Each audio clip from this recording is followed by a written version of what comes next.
जी college की online classes में आपका स्वागत है।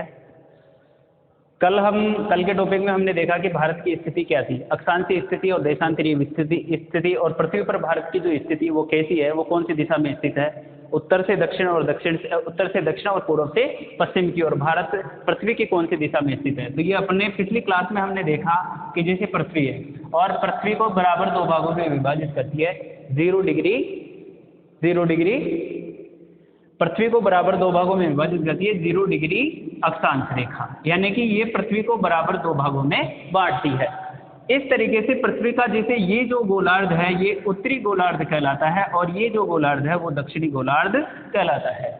इसके बाद में हमने देखा कि पृथ्वी को बराबर उत्तर और दक्षिण भागों में विभाजित करने वाली जो रेखा है वो 0 डिग्री अक्षांश रेखा है, यानी कि भूमध्य रेखा के नाम से उसको जानते हैं, विषुवत रेखा के नाम से उसको हम जानते हैं। यानी कि भूमध्य रेखा भी यही है, 0 डिग्री अक्षांश रेखा भी यही है और भूमध्य रेखा 0 डिग्री अक्षांश रेखा और विषुवत रेखा के नाम से हम 0 डिग्री अक्षांश रेखा को जानते हैं। यानी कि ये जो रेखा है ये पृथ्वी को बराबर दो भागों में विभाजित करती है, उत्तर और दक्षिण। इसी तरीके से पृथ्वी को पूर्व और पश्चिमी गोलार्ध में बांटने वाली भी एक देशांतर रेखा है, यानी कि ये जो देशांतर रेखा है ये रेखा 0 डिग्री देशांतर रेखा के नाम से जानी जाती है। यह विश्व की मानक समय रेखा है, यानी कि विश्व का जो समय निर्धारित किया जाता है वो इसी 0 डिग्री देशांतर रेखा के द्वारा किया जाता है। यानी कि हमारे विश्व का जो समय यानी समय जो निर्धारित किया जाता है, समय निर्धारण जो रेखा है यानी विश्व की समय निर्धारण जो रेखा है वो 0 डिग्री अक्षांश रेखा है। यानी कि पृथ्वी को बराबर 4 भागों में विभाजित कर दिया, यानी 0 डिग्री अक्षांश रेखा और 0 डिग्री देशांतर रेखा। अब ये तो जैसे हमने देखा देशांतर रेखा, जैसे हमने देखा कि अक्षांश रेखा उत्तर और दक्षिण दो गोलार्धों में पृथ्वी को बांटती है, तो इसी तरीके से यह पूर्व और पश्चिम यानी कि यह जो रेखा है यानी 0 डिग्री देशांतर रेखा पृथ्वी को दो भागों में विभाजित करती है, लेकिन उत्तर और दक्षिण में नहीं, पूरब और पश्चिम की ओर दो भागों में विभाजित करती है। हमने देखा कि हमारी पृथ्वी पर जितनी भी जो आड़ी रेखाएं जो भी है, ये जो आड़ी रेखाएं हैं ये सारी रेखाएं कौन सी रेखाएं हैं, अक्षांश रेखाएं। इन्हें हम क्या कहते हैं, अक्षांश रेखाएं। यानी पृथ्वी पर ये अक्षांश रेखाएं हैं, इसका मतलब यानी कि हमारी पृथ्वी पर जो भी आड़ी रेखाएं हैं यह एक काल्पनिक रेखा है। यानी कि ये जितनी भी अक्षांश और देशांतर रेखाएं हैं यह वास्तविक में नहीं है, इनकी हम क्या कर सकते हैं, कल्पना कर सकते हैं। यह है एक काल्पनिक रेखाएं हैं केवल बस। यानी कि जितनी भी आड़ी रेखाएं हैं वो अक्षांश रेखाएं कहलाती है और जो भी हमारे इस 0 डिग्री देशांतर रेखा के बराबर जो रेखाएं हैं जो यानी कि ये जो रेखाएं हैं यह देशांतर रेखाओं के नाम से जानी जाती है। यह भी क्या है, काल्पनिक रेखाएं हैं। यानी कि इन रेखाओं को भी क्या कहते हैं अपन, काल्पनिक रेखा, यानी कि इनकी भी हम कल्पना कर सकते हैं। यानी कि पृथ्वी पर आड़ी और ऊबी जो रेखाएं जो होती है यानी कि खड़ी हुई यानी खड़ी जो रेखा है। अब देखो यहाँ पर आपको एक चीज समझ में आ रही होगी कि जैसे पृथ्वी पर अक्षांश रेखा और देशांतर रेखा है, यानी कि पृथ्वी का जो अक्षांशीय और देशांतरीय जो विस्तार है वो क्या है कि यानी कि उत्तर दक्षिण और पूर्व पश्चिम की ओर है।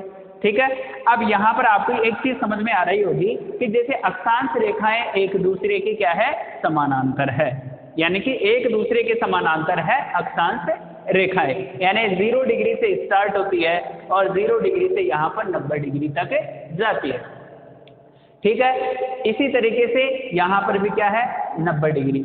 इन्हें क्या बोलते हैं अपन, 90 डिग्री को ध्रुव बोलते हैं, यानी कि उत्तरी ध्रुव और दक्षिणी ध्रुव। समझ गए। फिर इसके बाद में यानी कि ये तो एक दूसरे के समानांतर है, लेकिन देशांतर रेखाएं एक दूसरे के समानांतर नहीं है। यानी कि समानांतर रेखा किसे कहते हैं, समांतर रेखा किसे कहेंगे, यानी कि जो रेखाएं आगे बढ़ती हुई एक दूसरे को नहीं काटे वो समांतर रेखा कहलाती है, और जो रेखाएं आगे चल करके एक दूसरे को काटती है वो क्या कहलाती है, असमांतर रेखाएं कहलाती है। तो आपको इससे पता लग रहा होगा कि हमारी जो देशांतर रेखाएं जैसे जैसे आगे बढ़ती है तो ये आगे जाकर के एक दूसरे को काट देती है, जबकि अक्षांश रेखाएं एक दूसरे को नहीं काटती है। तो यानी कि अब हम यहाँ देखेंगे कि जैसे ये और ये जो एरिया है, यानी कि ये और ये जो एरिया है ये भारत के नजरिए से यानी कि भारत के विस्तार की दृष्टि से अगर देखा जाए तो ये जो एरिया है ये पृथ्वी का ये काम करता है। यानी कि पृथ्वी के किस दिशा में भारत स्थित है, यानी कि उत्तर और दक्षिण, पूरब और पश्चिम, यानी कि उत्तर और पूर्व दिशा। तो यानी कि भारत की जो स्थिति है, भारत की जो स्थिति है पृथ्वी पर, वो कैसी है? उत्तर पूर्व दिशा में। कौन सी दिशा में है? उत्तर पूर्व दिशा में। यानी भारत पृथ्वी के उत्तर पूर्व दिशा में स्थित है। अब इसका पता हम ऐसे लगाए कि जैसे यहाँ 0 डिग्री अक्षांश रेखा है, यानी कि भारत का जो दक्षिणतम जो बिंदु है वो कहाँ पर है?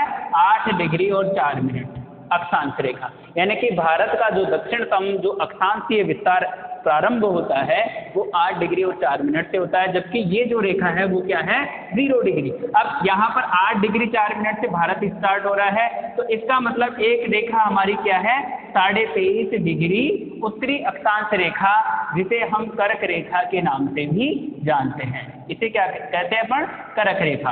अब ये जो कर्क रेखा है यह भारत को बराबर 2 भागों में विभाजित करती है। अब कर्क रेखा भारत को 2 भागों में विभाजित करती है, जिस तरीके से ये देखो भारत का नक्शा है। अब इस भारत के नक्शे में ये कौन सी रेखा है? ये 23.5 डिग्री उत्तरी अक्षांश रेखा है, यानी कि कर्क रेखा। ये कौन सी रेखा हो गई? कर्क रेखा हो गई। अब कर्क रेखा भारत के मध्य से होकर के गुजरती है। इसका मतलब यह है कि ये भारत को बराबर 2 भागों में बांटती है, एक तो उत्तरी भारत और एक दक्षिणी भारत, यानी कि कर्क रेखा और मकर रेखा।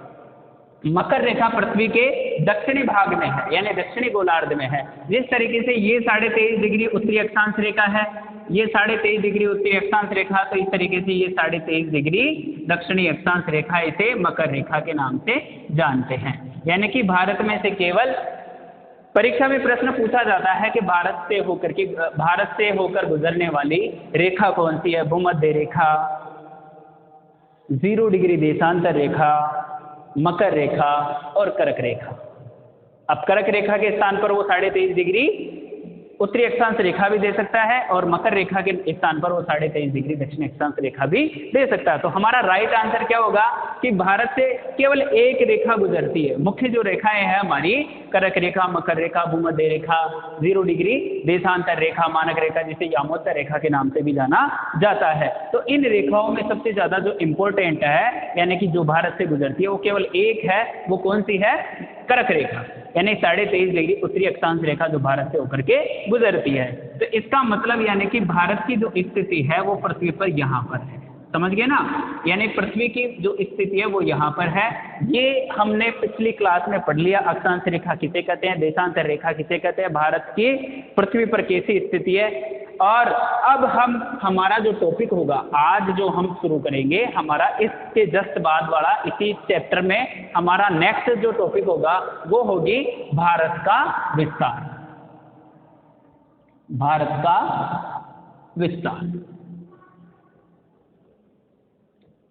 देखो, भारत की स्थिति और भारत का विस्तार। भारत की स्थिति का मतलब ये होता है कि भारत की स्थिति यानी कि पृथ्वी पर भारत की कैसी स्थिति है, यानी पृथ्वी पर भारत की कैसी स्थिति है, यानी कि पृथ्वी पर भारत कौन सी दिशा में स्थित है, कौन से अक्षांशों में स्थित है, कहाँ पर स्थित है, उत्तरी गोलार्ध में या दक्षिणी गोलार्ध में, पूर्वी गोलार्ध में या पश्चिमी गोलार्ध में है। तो हमें इस चीज का तो पता लग गया कि भारत केवल उत्तरी गोलार्ध और पूर्वी गोलार्ध में स्थित है। अगर देशांतर दृष्टि से देखें तो पूर्वी गोलार्ध में है, अगर अक्षांशीय दृष्टि से देखें तो उत्तरी गोलार्ध में भारत स्थित है। अब यहाँ पर हम देखेंगे कि हमारा जो टॉपिक होगा वो होगा भारत का विस्तार, यानी इसके बारे में तो हमने पिछली क्लास में पढ़ लिया।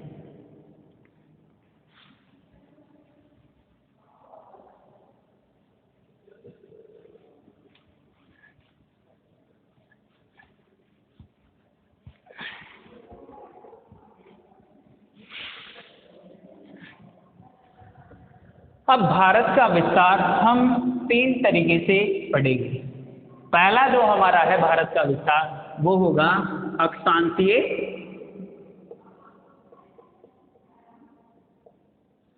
विस्तार, दूसरा हमारा होगा देशांतरीय विस्तार,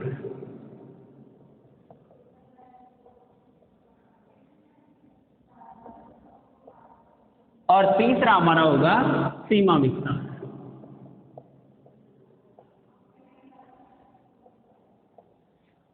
सीमा विस्तार। अक्षांशीय विस्तार मैंने कहा कि अक्षांश रेखा यानी कि यहाँ से, जैसे यहाँ श्रीलंका, ये क्या है श्रीलंका, तो इसका मतलब हमारा जो होगा वो भारत की ये जो यहाँ से जो रेखा है, ये रेखा कौन सी रेखा होगी, यानी कि जो आड़ी रेखा है, और एक रेखा हमारी ये होगी, समझ गए ना।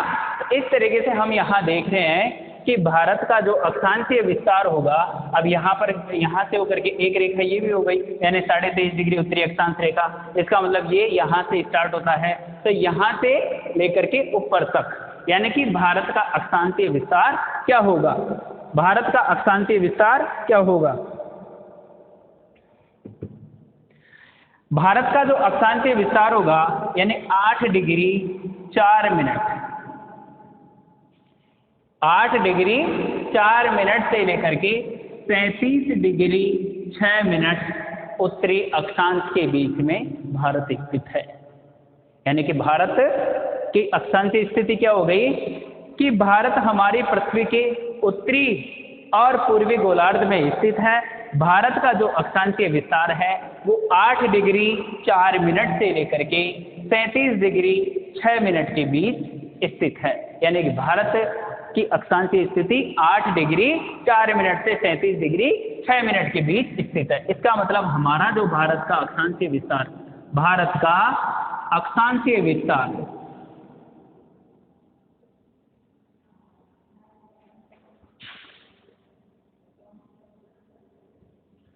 विस्तार 8 डिग्री 4 मिनट से 37 डिग्री 6 मिनट के बीच, यानी कि भारत का अक्षांशीय विस्तार तो ये हो गया।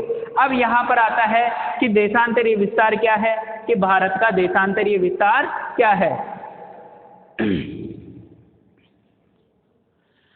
भारत का देशांतरीय विस्तार क्या है, 68 डिग्री। अब देखो ये जो रेखा होगी ये क्या होगी, हमारी देशांतर रेखा होगी, इधर से ये देशांतर रेखा होगी, समझ गए ना।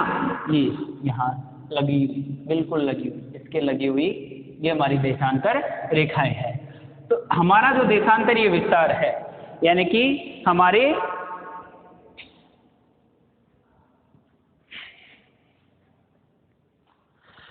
भारत का जो देशांतरीय विस्तार है वो 68 डिग्री 7 मिनट से लेकर 97 डिग्री 25 मिनट के बीच स्थित है। यानी कि भारत का अक्षांशीय और देशांतरीय विस्तार, यानी कि ये तो हमारा अक्षांशीय विस्तार हो गया और ये हमारा देशांतरीय विस्तार हो गया। यानी कि देशांतरीय जो विस्तार है हमारा वो 68 डिग्री 7 मिनट से लेकर के 97 डिग्री 25 मिनट के बीच स्थित है। अब इसको अपन पूरे तरीके से अगर देखें तो पूरे तरीके से कैसे लिखेंगे कि भारत का अक्षांशीय और देशांतरीय विस्तार पूर्ण रूप से, मतलब वो सारा जिसे भारत का अक्षांशीय विस्तार, यानी कि ये जो अक्षांश है, अक्षांश को अपन क्या लिखेंगे, भारत कौन से 8 डिग्री 4 मिनट, 8 डिग्री 4 मिनट उत्तरी अक्षांश, उत्तरी अक्षांश से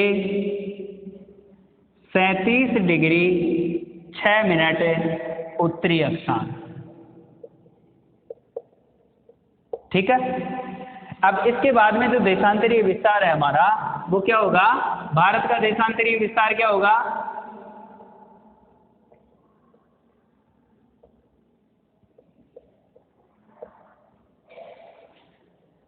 अड़सठ डिग्री 7 मिनट से 37 डिग्री 68 डिग्री 7 मिनट से 97 डिग्री 25 मिनट के बीच, यानी कि बीच है, ये हमारा देशांतरीय। देखो यहाँ पर क्या है कि अक्षांशीय और देशांतरीय विस्तार हम देखेंगे ना, तो जैसे यहाँ देशांतर, ये देशांतर लिख लो, ये देशांतर। अब देशांतरीय विस्तार क्या होगा, 68 डिग्री 4 मिनट, 68 डिग्री 7 मिनट से 97 डिग्री 25 मिनट 68 डिग्री 7 मिनट पूर्वी देशांतर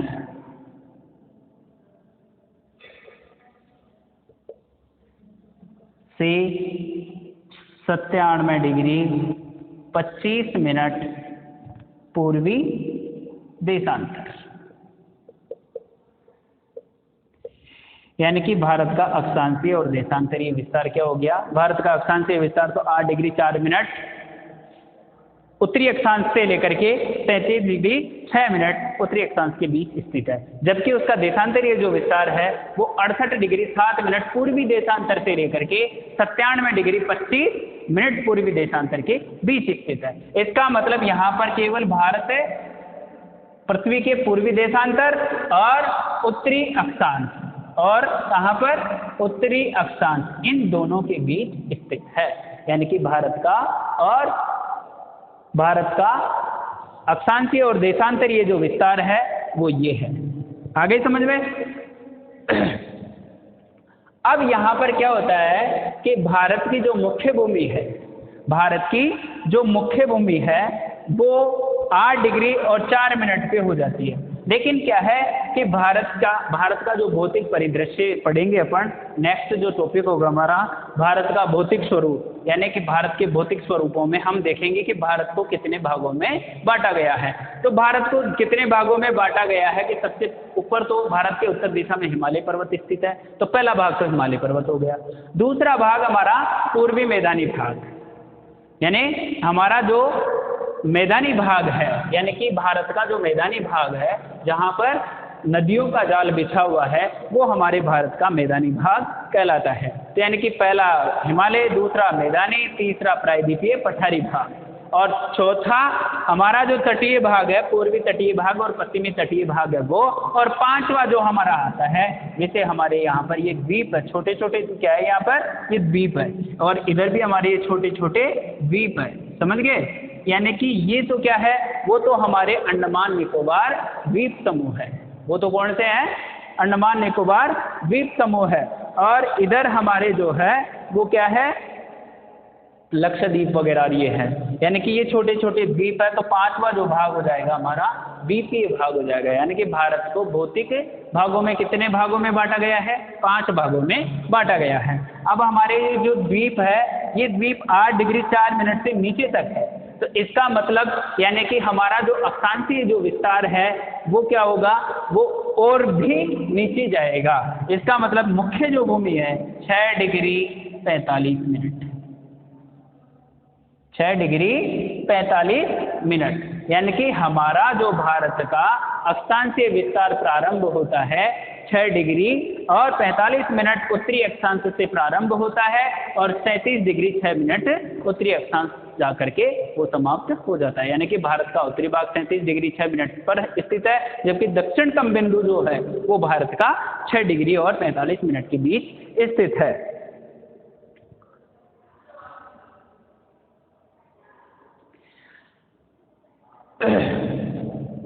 मुख्य भूमि, यानी कि मुख्य भूमि का जो दक्षिणतम बिंदु है वो तो ये है, और हमारी जो भारत का जो मेन जो शुरुआत होती है, अक्षांशीय विस्तार की जो शुरुआत होती है वो हमारे 6 डिग्री और 45 मिनट से स्टार्ट होती है। अब यहाँ पर क्या होता है कि भारत का उत्तरतम यानी दक्षिणतम, उत्तरतम, पूर्वतम और पश्चिमतम बिंदु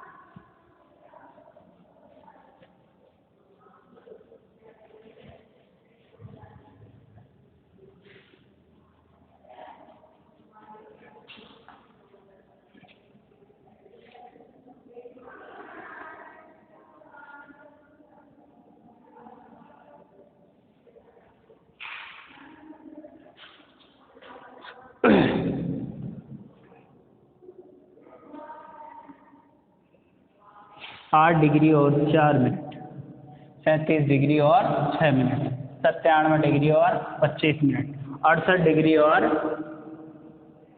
7 मिनट। ठीक है, ये तो अक्षांशीय विस्तार और देशांतरीय विस्तार हो गया। अब यहाँ पर एक प्रश्न हमारे सामने आता है कि भारत के उत्तरतम बिंदु और दक्षिणतम बिंदु, यानी कि भारत का उत्तरतम बिंदु, भारत का जो उत्तरतम बिंदु है वो जम्मू कश्मीर में उत्तरतम,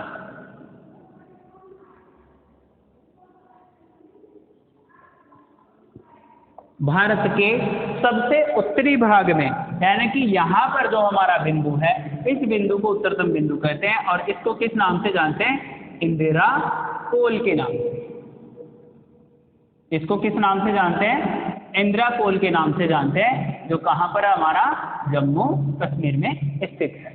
यानी कि हमारा जो उत्तरतम बिंदु है वो जम्मू कश्मीर राज्य में स्थित है, जिसे हम इंदिरा कोल के नाम से जानते हैं। जबकि हमारा जो दक्षिणतम बिंदु है वो हमारे अंडमान निकोबार द्वीप समूह में स्थित है। इसे हम किस नाम से जानते हैं? इसे हम इंदिरा पॉइंट के नाम से जानते हैं, इंदिरा पॉइंट। ये किस नाम से? यानी कि उत्तरतम बिंदु, यानी कि दक्षिणतम बिंदु 6 डिग्री और 45 मिनट से स्टार्ट होता है, तो इसका मतलब अंडमान निकोबार द्वीप समूह है हमारा, निकोबार में ग्रेट निकोबार के नाम से जाना जाता है। तो ग्रेट निकोबार में हमारा क्या है? ये इंदिरा पॉइंट नाम से सबसे दक्षिणतम बिंदु, यानी कि ये सबसे दक्षिणतम बिंदु है, दक्षिणतम बिंदु है जिसे हम इंदिरा पॉइंट के नाम से जानते हैं, और उत्तरतम बिंदु जो है हमारा इंदिरा कोल के नाम से जाना जाता है। इसी तरीके से ये तो हमारा दक्षिणतम बिंदु है, लेकिन मुख्य जो भूमि है हमारी, मुख्य जो हमारी भूमि है 8 डिग्री और 4 मिनट, तो यहाँ पर जो हमारा वो स्थान है वो किस में पड़ता है? तमिलनाडु में पड़ता है। और तमिलनाडु में जो कन्याकुमारी है, यानी कि ये यहाँ पर क्या है? कन्याकुमारी, तमिलनाडु। ठीक है, यानी कि दक्षिणतम बिंदु तो इंदिरा पॉइंट के नाम से जानता है, उत्तरतम बिंदु है जो इंदिरा कोल के नाम से जाना जाता है, जो जम्मू कश्मीर में है, ये ग्रेट निकोबार में है। जबकि हमारा मुख्य जो भूमि है, मुख्य भूमि का जो दक्षिणतम बिंदु है वो क्या है? कन्याकुमारी है, जो कहाँ पर स्थित है? तमिलनाडु में स्थित है। अब इसके बाद में ये तो उत्तर और दक्षिण की बात हो गई। अब इसके बाद में हमारा जो पश्चिमी जो बिंदु है, सबसे पश्चिमी दिशा में जो हमारा बिंदु है वो क्या है? गुजरात में आता है, गोरमाता। गुजरात है और गुजरात में एक स्थान है गोरमाता के नाम से, ये हमारा पश्चिमतम बिंदु है।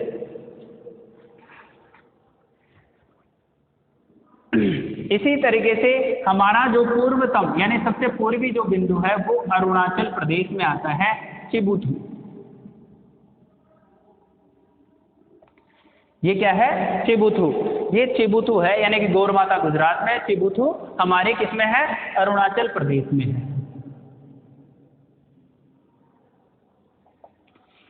यानी सबसे उत्तरतम बिंदु इंदिरा पॉइंट, जो कहाँ स्थित है? जम्मू कश्मीर में। सबसे दक्षिणतम बिंदु हमारे ग्रेट निकोबार में स्थित है, जो किस नाम से जाना जाता है? इंदिरा पॉइंट के नाम से जाना जाता है। जबकि उत्तरतम बिंदु इंदिरा कोल के नाम से जाना जाता है। इसके बाद में हमारी मुख्य भूमि है, मुख्य जो धरती है हमारी, जो मुख्य जो स्थलीय भाग है, तो उसका मुख्य दक्षिणतम मुख्य भूमि का दक्षिणतम बिंदु है वो कन्याकुमारी है, जो हमारे कहाँ स्थित है? कौन से राज्य में स्थित है? तमिलनाडु में स्थित है। इसी तरीके से पश्चिमतम जो बिंदु है वो गोरमाता है, यानी कि पूरे पश्चिमतम, यानी कि पश्चिमी जो बिंदु है वो पश्चिमी बिंदु है, गोरमाता गुजरात में है।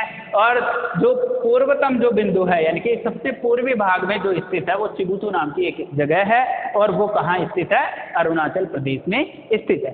इसके बाद में हमारे सामने एक सवाल और खड़ा होता है कि भारत की उत्तर से दक्षिण की लंबाई कितनी है? भारत की उत्तर से दक्षिण की लंबाई कितनी है? तो भारत की उत्तर से दक्षिण की जो लंबाई है वो 3214 किलोमीटर है। ये कितनी है? 3214 किलोमीटर। ठीक है, यानी कि भारत की उत्तर से दक्षिण की जो लंबाई है वो 3214 3214 किलोमीटर है। जबकि हमारी जो उत्तर से यानी कि पूर्व से पश्चिम, यानी कि पूर्व से जो पश्चिम की लंबाई है वो कितनी है, यानी कि ये हमारी लंबाई है कितनी, 2900 kilometre, 2900 kilometre.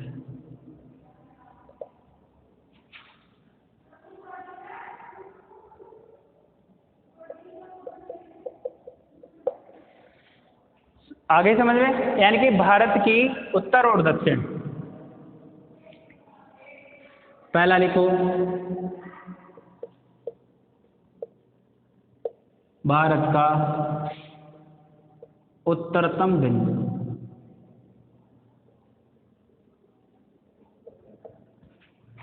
Indira point, Indira कोण, सॉरी,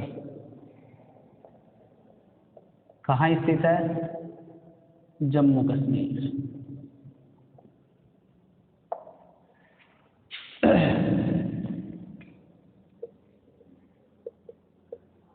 भारत का दक्षिणतम बिंदु,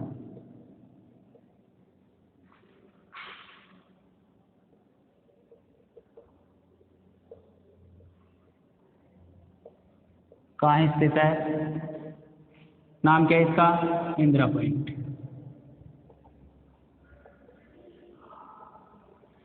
ग्रेट निकोबार,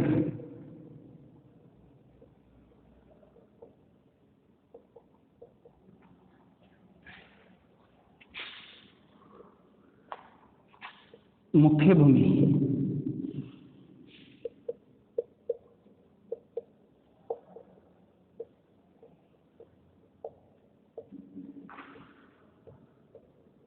मुख्य भूमि का दक्षिणतम बिंदु कन्याकुमारी है। ये कहाँ स्थित है, तमिलनाडु।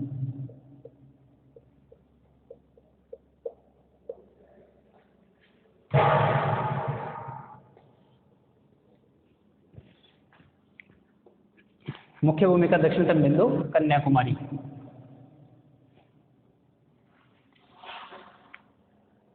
पूर्वतम,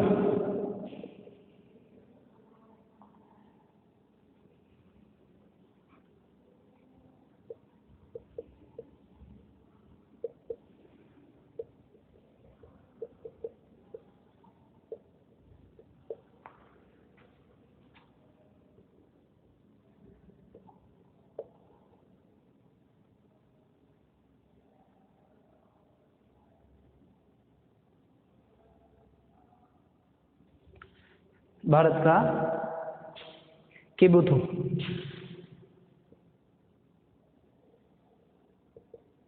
ये कहाँ है, अरुणाचल प्रदेश।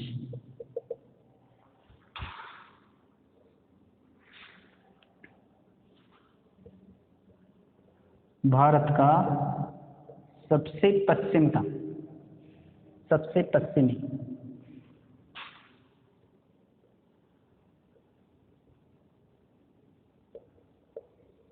भारत का सबसे पश्चिमी बिंदु ये कहाँ है, गोरमाता, गुजरात।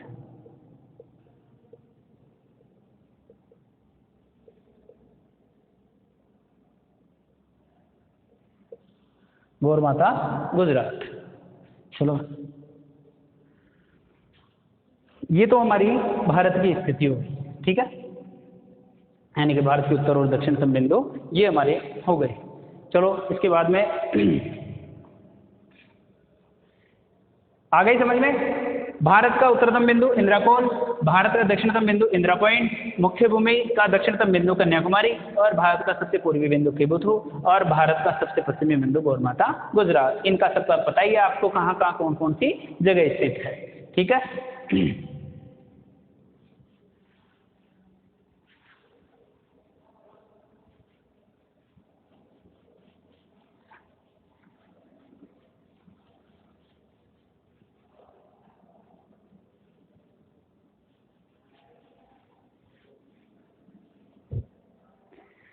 इसके बाद में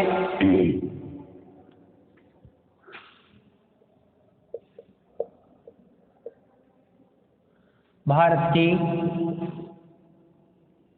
उत्तर से दक्षिण की लंबाई।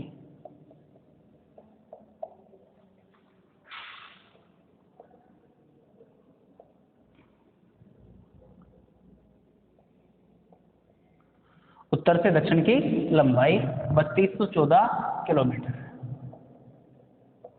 ठीक है। इसके बाद में भारत की पूर्व से पश्चिम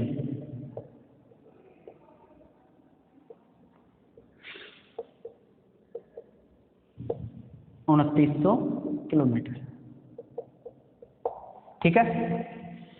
यानी कि भारत की उत्तर से दक्षिण की लंबाई 3214 किलोमीटर है, जबकि भारत की पूर्व से पश्चिम की लंबाई जो होती है वो 2900 किलोमीटर है। यानी कि भारत का जो विस्तार है, यानी कि उत्तर से दक्षिण और पूर्व से पश्चिम, सबसे पहले हमने अक्षांशीय विस्तार देखा, इसके बाद में हमने देशांतरीय विस्तार देखा, इसके बाद हमने देखा कि भारत के उत्तरतम और दक्षिणतम, पश्चिमतम और पूर्वतम और मुख्य भूमि के दक्षिणतम बिंदु, इनके बारे में जानकारी हमने प्राप्त की, भाई कौन सी जगह कौन सा स्थान है। इसके बाद में हमने देखा कि भारत की उत्तर से दक्षिण की लंबाई तो कितनी है और पूर्व से पश्चिम की लंबाई कितनी है। तो भारत के उत्तर से और दक्षिण की लंबाई तो है 3214 किलोमीटर, और उत्तर से दक्षिण की जो लंबाई है वो कितनी है, 2900 किलोमीटर। अब इसके बाद में हम तीसरा जो विस्तार है हमारा, सीमा विस्तार, ये सीमा विस्तार हम नेक्स्ट क्लास में करेंगे। और नेक्स्ट क्लास में हम जब वो टॉपिक स्टार्ट करेंगे तो उस टॉपिक से पहले हमें अब तक जो हमने पढ़ा, यानी कि जैसे हमने भारत की स्थिति और विस्तार के बारे में पढ़ा, तो वो हमें सीमा विस्तार के अकॉर्डिंग पढ़ना है। यानी कि इनके अकॉर्डिंग जैसे हमने आज ये देखा, तो अब जैसे हम सीमा विस्तार के बारे में पढ़ेंगे तो इसके बारे में, अब सीमा विस्तार का मतलब क्या होता है कि भारत की स्थलीय सीमा और तटीय सीमा, मुख्य दो सीमाएं हैं। कौन कौन सी? स्थलीय सीमा और तटीय सीमा। मुख्य रूप से तो यही है। अब स्थलीय सीमा क्या कहलाती है और तटीय सीमा क्या कहलाती है? यानी कि हमारे भारत की जो स्थिति है वो एक उपमहाद्वीप वाली स्थिति है। यानी कि इसके तीन ओर से क्या है? जल, यानी कि तीन ओर से इसे जल घेरा हुआ है और एक तरफ से ये स्थलीय भागों से लगा हुआ है। समझ गए? तो इस सीमा विस्तार के बारे में हम अगली क्लास में पढ़ेंगे। तब तक के लिए धन्यवाद, नमस्कार।